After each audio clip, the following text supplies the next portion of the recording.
finally just got to the point of asking God to take away the desire to be a mother, or just put the baby in my lap, because at that point I just realized there was nothing I could do.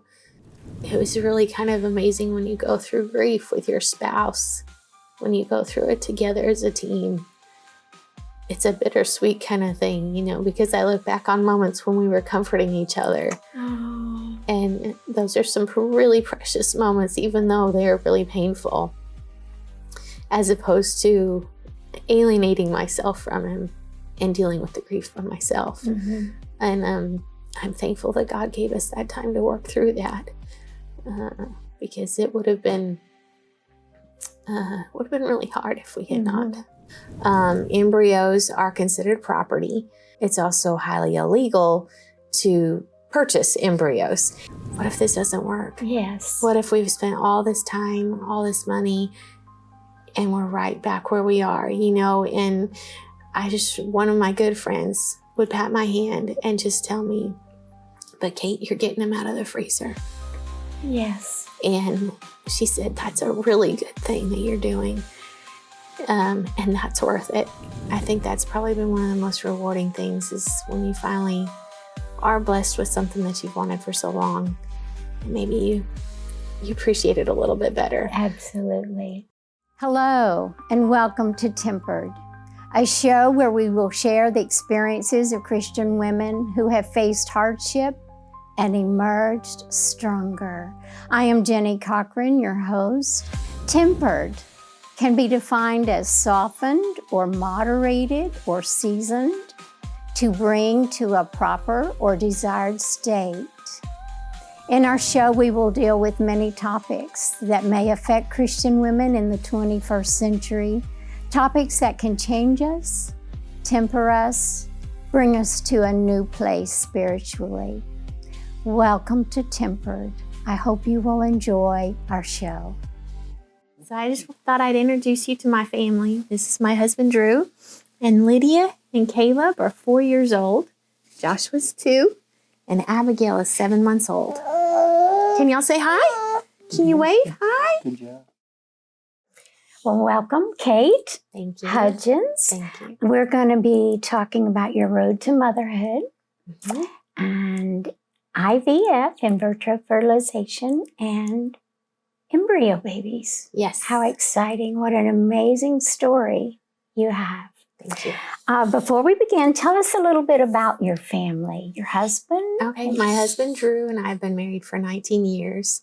And we have 4 kids, Lydia and Caleb, who are 4, and then Joshua's 2, and Abigail is 7 months old. Okay. So we live in Hot Springs, Arkansas. And what does Drew do? He works for House to House. Okay. So yeah. So this is our first trip here. So we were all pretty excited to come see the official offices and the studios. So okay. Well, that's great. Well, tell us a little bit about, to begin, your road to motherhood. So it was kind of a long road. It took about 9.5 years to get there. We struggled with infertility. We had a miscarriage in the middle of that time frame, and there was a lot of heartache. Sadly, I didn't handle it well.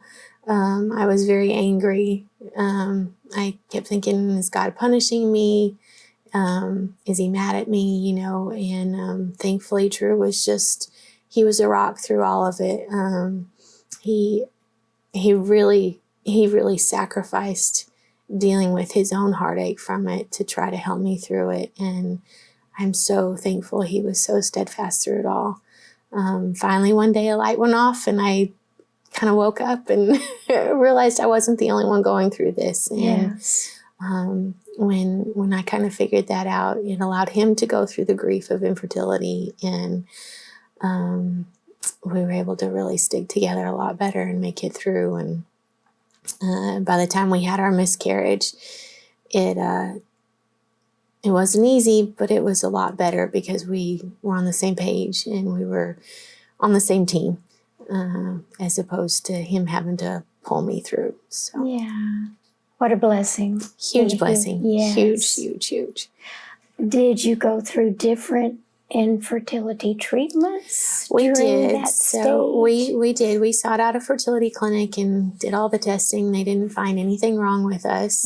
And we did some treatments, but decided not to go with the in vitro route just because we didn't feel comfortable with creating embryos. And they were very pushy with it, which just kind of told us that no, this isn't for us. So we walked away from that with a lot of peace, knowing that that was the right decision. Though we also were heartbroken because we still didn't have any kids from it. So Yeah. it was tough, but I'm thankful we did. So where did you go from there? Once you decided IVF was not for you, where did you go next? What was your next step? We just decided that we were just going to have to see what God has in store for us. We had talked about adoption here and there, but if I'm honest, we heard a lot of horror stories and just knew that it was a long process and we weren't sure if we really wanted to go through it.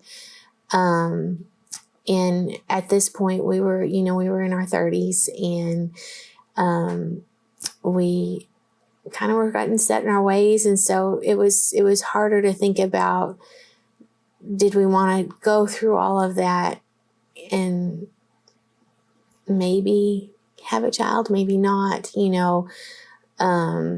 we just weren't really sure that we were ready for it. I think we needed some more time to grieve the loss of the miscarriage and just the grief that infertility brings. And so it was always that thing in the back of my mind. I shouldn't even say it was probably in the forefront, honestly. That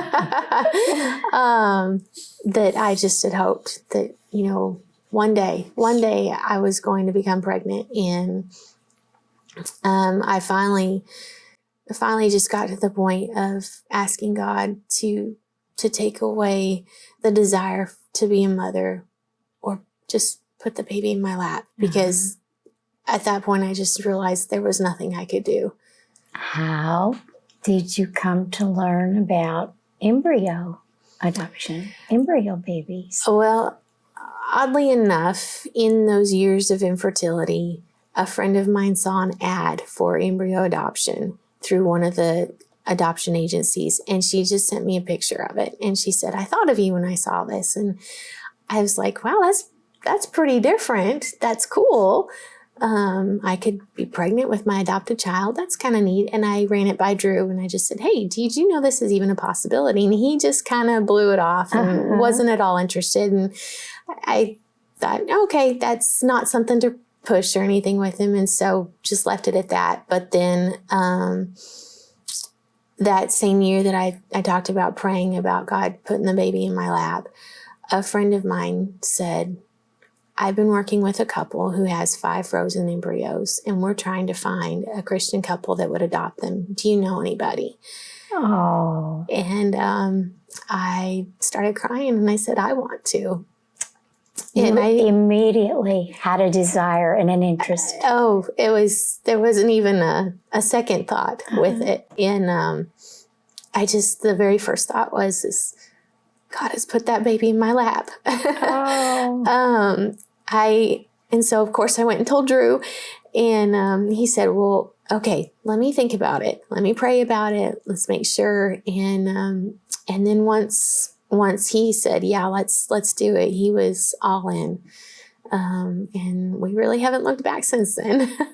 So you went through this ad. Well, and so initially, I guess we thought, okay, well, we know about them. We know where they are. We had not met the couple, the genetic parents. And so, but we knew them through this mutual friend. And so we thought, great, we'll just go to where they are, have them transferred, and we'll go with that. But there were a lot of hurdles. Embryos are considered property. And so that legally considered property. And so that made the transfer simple, except for it's also highly illegal to purchase embryos. And so there are state laws of, you can't take them from one state to the other, which protects them, which is a good thing. Mm-hmm. But it just made things difficult. And so we talked to a lawyer who was in Alabama. Our embryos were in a whole nother state. We were in Arkansas. And it just got to be. Where were the embryos? They were in Florida. Florida. Yeah. And you're in Arkansas. Uh-huh. And you went through Alabama. Is that where? To where, this was where a lawyer was that we knew that worked with it. We tried to go that route with him. And it just got to be too much, and kind of we were in over our heads. And then all of a sudden it was like, I remember seeing that ad. I'm going to reach out to them and see if they can at least help us figure out what to do. And so talking to them and then talking to our lawyer again, he said, I think you really ought to go through Snowflakes. They're going to make things a lot simpler for you, because we were dealing at that point with that lawyer, 3 different states. He's in Alabama. Yes. We've got the embryos in Florida and us in Arkansas. So, and where is the Snowflake agency? They are actually based out of California. Oh, another state. Yes, but they do embryo adoptions all over the country. Okay, and they can cross those state lines. Yes, they knew how to kind of handle all that. They've been doing it for 20 years. And so we just decided we were going to go with that. But we were also a unique situation for them, because we were going into it as a pre-matched couple, because we had to get the donor family on board to go through Snowflakes as well. I see. And because what they typically do is they match you once you've gone through it with somebody. But we were already pre-matched. You were already matched. We were already matched. So you had that hurdle done. We did. So anyway, so they helped us through all that. And the only thing that we really had to have an in-person thing with was our home study. Okay. And so they sent one of their caseworkers to Hot Springs. And so she came and did a home study with us. And then, and that was really the only thing that was in person. Everything else we were able to do through email. Okay. So. And they were willing to work with this other couple, and the embryos were still in Florida. They were up until that couple decided that, yes, this is what they wanted to do. They were going to donate them to us. And then after that, then our names were put on them. And then they were shipped from Florida to Texas, where the fertility clinic was that we were going to work with. Okay. Wow. So, legal issues and hurdles, and it was a wild ride. I get that. You went to this clinic in Texas. Right. And so they do a whole workup. First off, just to even make sure that the woman can carry. Okay. Because they obviously don't want to give embryos to a woman who is unable to carry them. Right. And so I had to do all that workup. And we got the green light from that, and then got the green light that they would accept our embryos, because some clinics will not accept some embryos. And so they work with the Snowflakes embryo adoptions very well. And so that was really nice. They kind of were on board as far as, they were going to treat our embryos with the respectful life that they were. Good. They weren't just going to, say, oh, this wasn't a good one, we'll let it go. So, so that was really nice that we could trust that they were going to handle it with respect and with dignity. Yeah. For the lives that they are. Yeah. Okay, great. Yeah. So you had the twins, those embryos implanted. Right. They were both transferred into my womb. And so there were 2 eggs, and they both took, or not 2 eggs, 2 embryos, and they both took. And we laugh, because one of our first questions when we were going through this is we asked the adoption agency, what are our odds? We've got these 5 embryos that we would like to adopt. What are our odds of even having a child? And they said, well, typically it's about 50% of the embryos that you adopt are a live birth. So we went in, we had the first 2 transferred, Lydia and Caleb, and they both took. And we were literally shocked, because we had spent 9 years with 1 miscarriage, 1 pregnancy and all that time. And we were just shocked that we weren't just pregnant, but we were pregnant with twins. And it was a good pregnancy. It was. It really was. We didn't have complications. I was very uncomfortable towards the end, but well, we all are that ninth month. Yeah, especially if it's summertime. Yes. So so it was great. It was good. So we were really, really thankful they made it. And the delivery went well? Oh, yeah, it went great. So it took forever, but it went really good. So, and that's Lydia and Caleb. Lydia and Caleb, and they're 4 now. Yes. Okay. Yes. Yeah. All right. So the next step, you let some time go by and... Well, actually, I was teasing Drew because twins are a lot. I mean, I know. they are wonderful, but they're a lot. And when you don't have any kids and then all of a sudden you have twins, it's even harder. So I was teasing Drew. I said, okay, I think I'm ready. You know, this was before their first birthday.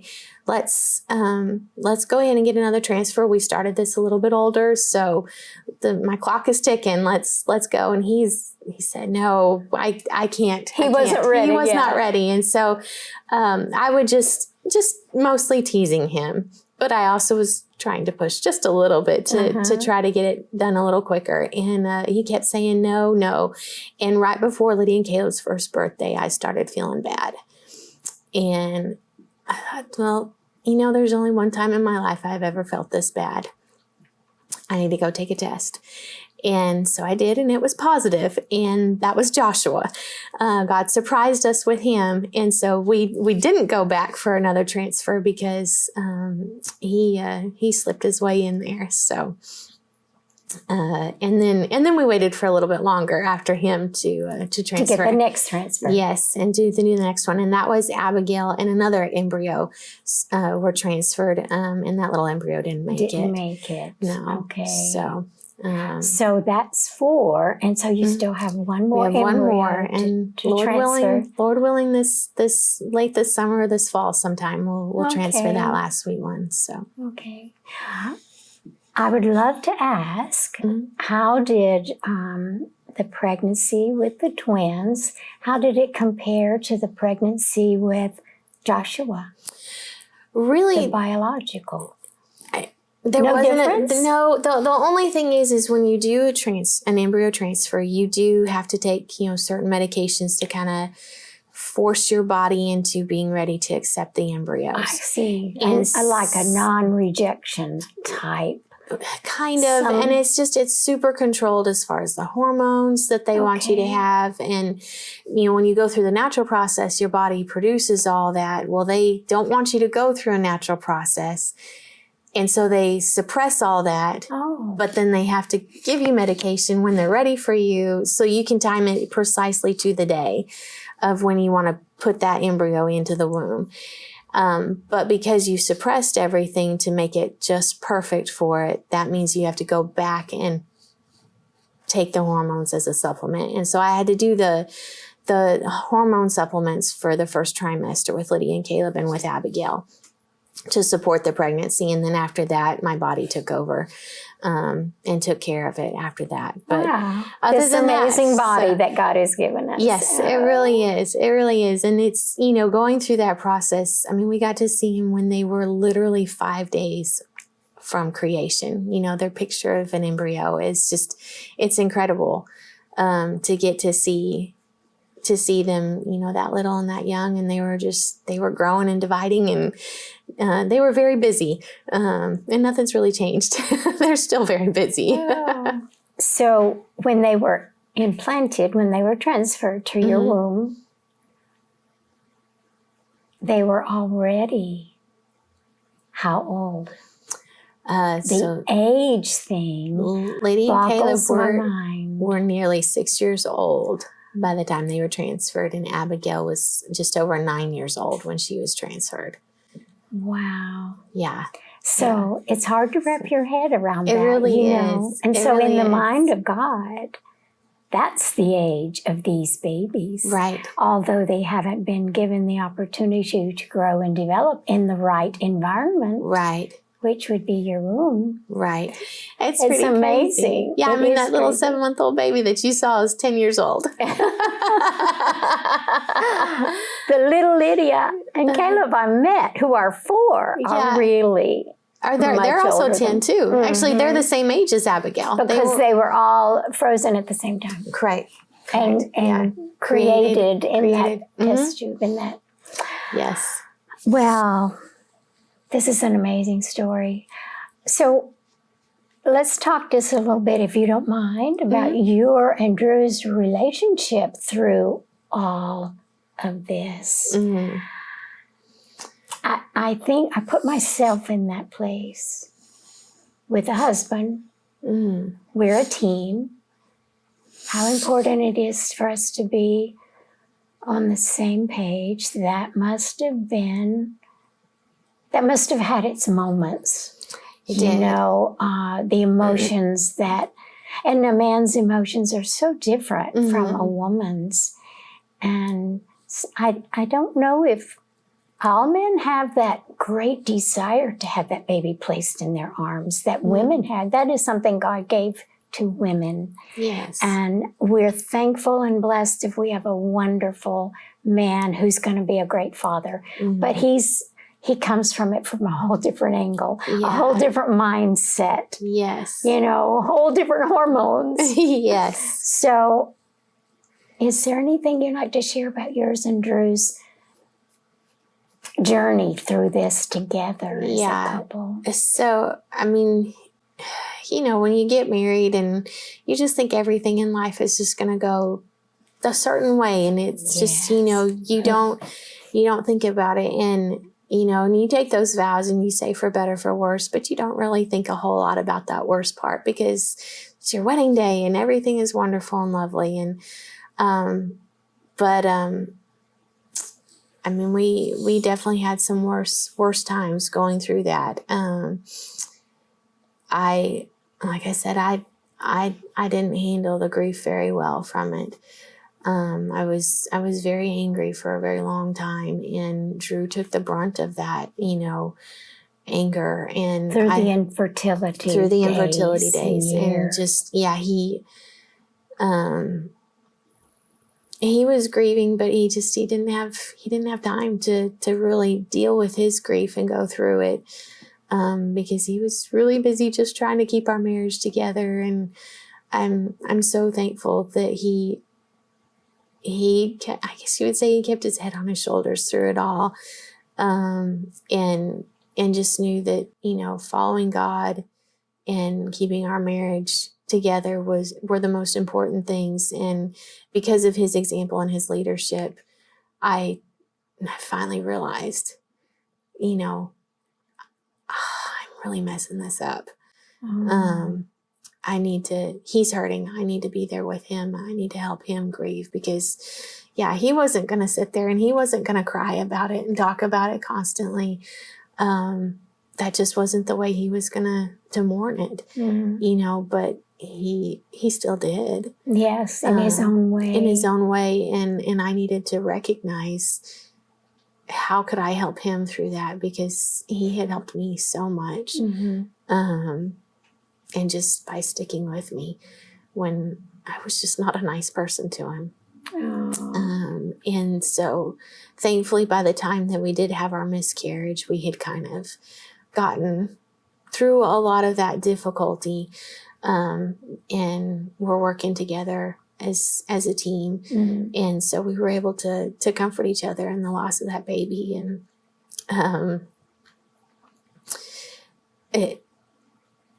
it was really kind of amazing when you go through grief with your spouse, when you go through it together as a team. It's a bittersweet kind of thing, you know, because I look back on moments when we were comforting each other. And those are some really precious moments, even though they are really painful, as opposed to alienating myself from him and dealing with the grief by myself. And I'm thankful that God gave us that time to work through that, because it would have been really hard if we had not. But once you decided on snowflakes, you were a team And We you were. were on the same page, and you were supporting and each other. Yeah. How did you share with others, like your family, about the process with snowflakes? Did you get the moral and the emotional and spiritual support? We really did. We good. really, I think we had a few people who were kind of like, I don't know about that. This is weird. This is weird. But for the most part, a lot of it, I know when we first told family, we said, hey, we're adopting. And they're like, great. And we said, but you're going to need to sit down for this. You're going to need, this is a Let story. us explain. Yes. And so, but everybody was really just on board with it and supportive. The friend that told me about them, she was huge. I mean, she had people from her congregation praying. She had people all over asking for prayers and just encouraging us through that. And then a couple of really good friends back in Hot Springs that were just very supportive. Very supportive. They would be with me, we'd be talking about the nursery that we were going to put together for the baby and stuff. And then they would also hold my hand when the moments came through of, what if this doesn't work? Yes. What if we've spent all this time, all this money, and we're right back where we are, And one of my good friends would pat my hand and just tell me, but Kate, you're getting him out of the freezer. Yes. And she said, that's a really good thing that you're doing. And that's worth it. And you're giving them the life and the time to develop as God wants them to have. Yeah. And so we kind of clung on to that. And then he's just blessed us abundantly. Your children know they are adopted? They do. We every night we ask them, what does adoption mean? And they love to scream it as loud as they can. I love you. Oh. And so we talk a lot about it. We talk a lot about the little embryo in Texas waiting for us. Waiting for you to get them. Yep, and the little embryo that's waiting for us up in paradise. And so they know it, that they don't totally grasp it. No, at their young years, they can't grasp it, but you're building the foundation for them to understand and comprehend later on. Yeah. And that's so important. I'm very strong in those children knowing where they came from, that they're adopted from a young age, because I've seen heartache when they don't find out till they're in their 20s or 30s. Right. You're ripping the rug out from underneath them. Yeah. So that is great. Yeah.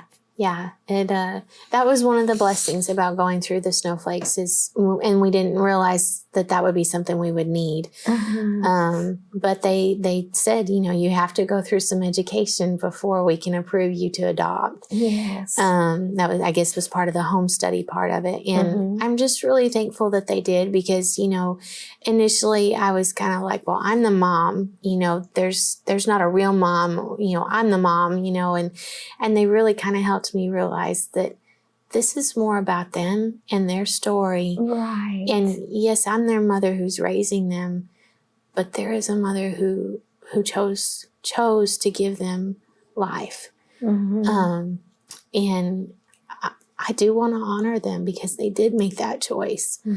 And I want my kids to know that they were loved, even though they weren't able to be raised in the biological family they were given. They were very much wanted by us, and that there's no question about their adoption that is going to hurt me or throw me for a loop that they can't ask. Right. And that was something that we really had to work on understanding. And they said, start telling your kids now for 2 reasons. 1, so you're comfortable with it. And then 2, so that there's not a day that they can remember that they were told. That they just something that they have known all their lives. They've known all their lives. That they were very special. Yes. Very chosen. I was going to ask, what has been the most rewarding part of this whole amazing story, this journey? And it may be so multiple parts that... I think it's just, I had hoped for one child, just for one, just to experience what it was like. And now, honestly, the joke with Drew and I is, I mean, I've been pregnant every year since 2020. And so the joke is that I am she who is forever pregnant, you know? And so that's one of those unexpected things that we never thought that we would even get to say something like that. And going through the years of infertility, I think has helped me step back during the difficult times of motherhood and go, I wanted this so bad. And there's someone out there who wants this that doesn't. I need to change my frame of thinking, because there are days when it's just overwhelming and there's so much. And I hope that because of the heartache that we went through, I can be more thankful for the blessing. And I think that's probably been one of the most rewarding things, is when you finally are blessed with something that you've wanted for so long, and maybe you appreciate it a little bit better. Absolutely. So, I hope there's many ladies, Christian women, Christian couples who see this show, this segment, and want to know about this. Is there advice you would want to share, a message for those individuals? I think the big thing, and in James chapter 1 was probably one of the most encouraging to me, you know, when he writes to count it all joy when you face various trials, because God is working on you. Because we weren't guaranteed that we were going to have kids through this. You know, none of us are really guaranteed anything in life. And other than we know there are going to be trials, there are going to be difficulties, but God is with us. And to remember that those trials are blessings and that God is using those. And I would just tell them, just cling to God, cling to your church family, cling to your husband. And if you need extra help, seek it. It's okay to ask for help. And just know that God is faithful. The 20-year-old me that wanted to have kids would never imagine the Kate that's sitting here talking to you now. And I'm really thankful I get to be sitting right here now, talking about my family. The Lord's plan for you was so different from your own. It was. And yet, look how He has blessed you and Drew. Yeah. And yes, I'm far greater than I ever than you thought. had ever would have hoped or expected or imagined. Yes, exactly. Yes. Well, Kate, this is an amazing story, and we thank you so much for being here today. Thank you. And I hope our message reaches many hearts out there. Me too. Who are hurting, who are hoping, and who are searching for what God's plan is for them. So, me too. Thank you for having me. Oh, it's been our pleasure. Thank you. Thank you so much. Thank you.